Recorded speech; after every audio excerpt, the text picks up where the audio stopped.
রাষ্ট্র পরিচালনার কোন রূপরেখা নিজ নিজ ধর্ম অনুযায়ী তারা জমা দিতে বা তারা এটা কেন সাবমিট করতে পারবে না, তার কারণটা কি?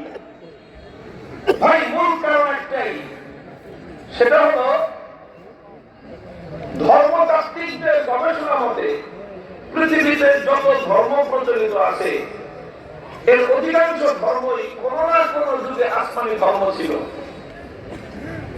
আসমানি ধর্ম অর্থ আল্লাহর পক্ষ থেকে প্রেরিত ধর্ম।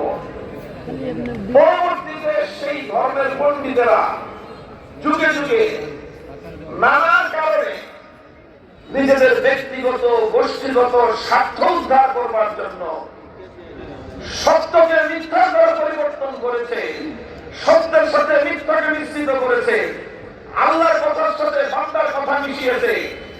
এইভাবে ধর্মগুলোর মূল শিক্ষাকে পরিবর্তন করতে করতে, বিকৃত করতে করতে পৃথিবীতে অন্য কোন ধর্ম যেইভাবে আসমান থেকে আল্লাহর পক্ষ থেকে পৃথিবীতে আগমন করেছিল, বর্তমানে তার সঠিক রূপরেখার উপর আল্লাহ প্রদত্ত ধর্ম সংরক্ষিত অবস্থায় অন্য কোন ধর্ম সংরক্ষিত নেই এক্সেপ্ট ইসলাম।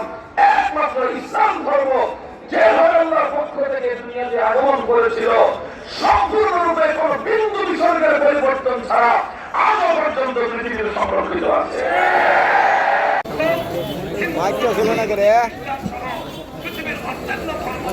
বন্ধ করে